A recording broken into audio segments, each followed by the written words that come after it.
Hey everyone, I'm Rick and thanks for joining me. And I'd appreciate it if you help me out and hit the subscribe button. It would really help the channel grow. And today we're looking at another headphone amplifier, the FX Audio R07 Plus. And I'd like to thank the guys over at Hi-Fi College for sending this unit out to me. They did send this one out to keep and at no charge.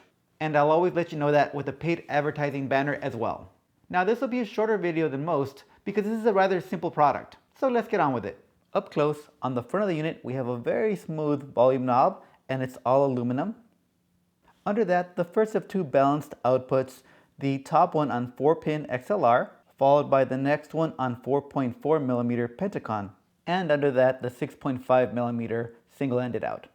To the right, 3 LED indicators, and the first one is the input. The LED is red for RCA and blue for XLR. The next LED indicator is for the RCA input impedance, and you'll see red for high impedance and blue for low impedance inputs. And finally, the last LED indicator is for headphone gain, with red being low and blue being high.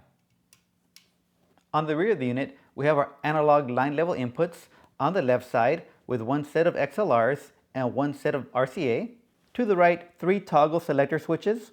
The first for input, so we have our unbalanced, which is our RCAs, and our balanced, which is our XLRs, followed by the RCA input impedance selector with a section for low or high, and finally our headphone output gain with a setting for low or high. Towards the bottom are our IEC inlet with power rocker. The build quality is awesome for the price. The toggles are very nice, the rockers are very nice. Everything is super solid, made of all aluminum. It feels super sturdy with some nice weight to it as well. The FX Audio R07 Plus comes in at $199, and for its price point, I think they did an excellent job on the build quality. As for specs, the R07 Plus can output up to 2.7 watts of power per channel at 16 ohms, with a signal-to-noise ratio of 122 dB and THD plus N down to 0.00015. And their claimed frequency response 10 Hz to 100 kHz plus or minus 0.1 dB. So as for the sound, I tested the R07 Plus with a few different DACs, the ones that I had on hand, and they happen to all be from SMSL, an SU1, a PS200, and a DO100 Pro. Listening with the input impedance set to low, I got a really nice, smooth, natural sound. Nothing pops out as too forward, and everything sounds as crisp and clean as a DAC can deliver. Switching the input impedance to high give me a slightly warm, fuller, and more dynamic sound. Punchier and more lively. On low, the R07 Plus was definitely more neutral. Maybe that's the setting they use to get that plus or minus 0.1 dB response. For sure flatter, but I prefer the slightly fuller sound with the impedance set to high. Now this will vary with whatever device you might have, but it's nice to have that option to play with it yourself. I honestly don't know how this works or what they're doing inside, but there's definitely a sonic difference and it's nice to have that choice.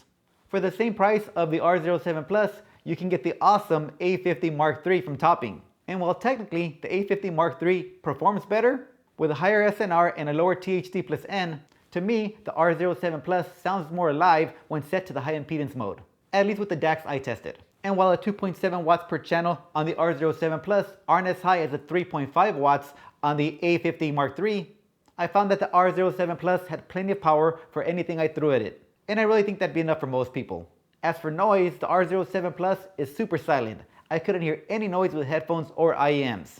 Now I did have an issue when I cranked this volume up to around 3 o'clock and I was hearing some noise with nothing playing through the system. So I did a little troubleshooting and I changed the USB-C cable that went from my computer to my DAC, which in this case was a SU1, and that removed that noise completely. So if you do purchase this headphone amplifier and get some noise, make sure you check everything in your system down chain to see if something could be causing the problem. Because in my case, it definitely was not the R07 that was making the problem. It seemed to be a bad cable. So another solid product that I would definitely recommend to any of my friends. Great job on this one, FX Audio. And that's all I have for you on this one. I'd like to thank everybody for watching, and I'll see you on the next one.